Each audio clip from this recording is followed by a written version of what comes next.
അധികാരികളില്ല ഇവിടെ. കണ്ണു തുറന്ന് കാണണം, ജനങ്ങളെ സംരക്ഷിക്കണം. അതാണ് വേണ്ടത്.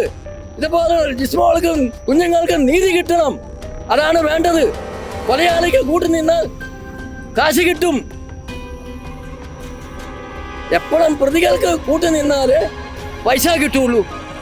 അതിവർക്ക് ഒഴിവാക്കാൻ മേലെ. ഇങ്ങനെ പല സ്ഥലങ്ങളിലും കൊല നടക്കുന്നുണ്ട്.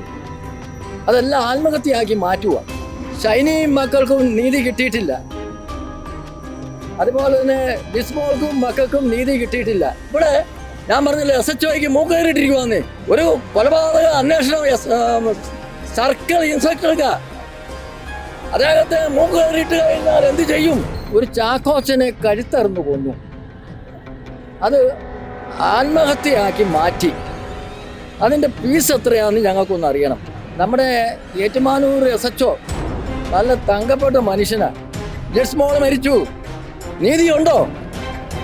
നീതി കിട്ടുന്നില്ല. അതെന്താ കാരണം?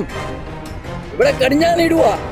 ഞങ്ങൾ കേരളം ഉടനീളം ഞങ്ങൾ പ്രതികരിക്കും. ഞങ്ങളിത് പിരിഞ്ഞു പോകുന്ന പാർട്ടിയല്ല. ഇത് നീതി കിട്ടുന്നത് വരെ ഞങ്ങൾ യുദ്ധം ചെയ്യും.